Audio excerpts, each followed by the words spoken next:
দুশ্মনকে জবানবন্দি করে রাখা, দুশ্মনের উপরে মারণবিদ্যা চালান করা। সুপ্রিয় দর্শক, আশা করি আল্লাহ রাব্বুল আলামিনের অশেষ মেহেরবানিতে ও দয়ায় আপনারা সবাই ভালো আছেন।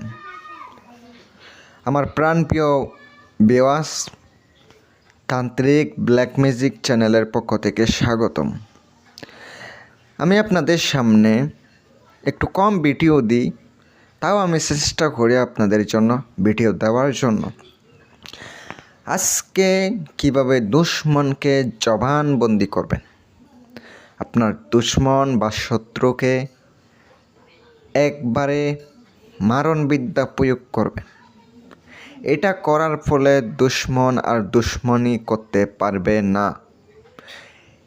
আমি আপনাদেরকে 100% গ্যারান্টি দিয়ে বলতে পারি।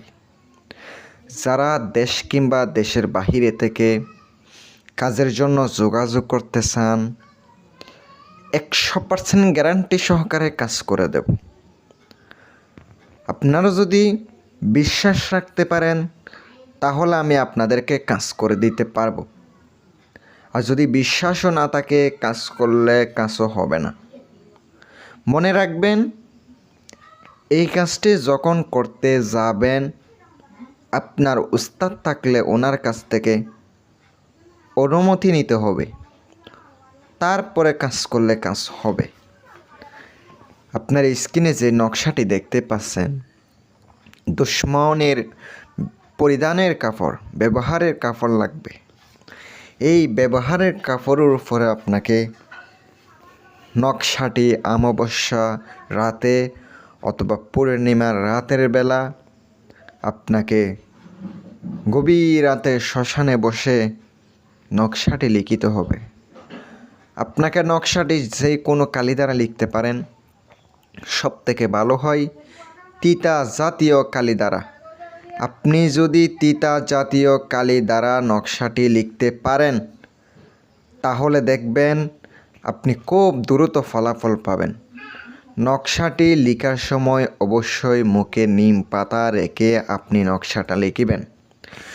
নকশার মধ্যে মাঝখানে একটা গড় দেখতে পাচ্ছেন, চতুর্দিকে বাঁধে একদম মাঝখানে দুইটা লাইন দেখতে পাচ্ছেন আরবিতে।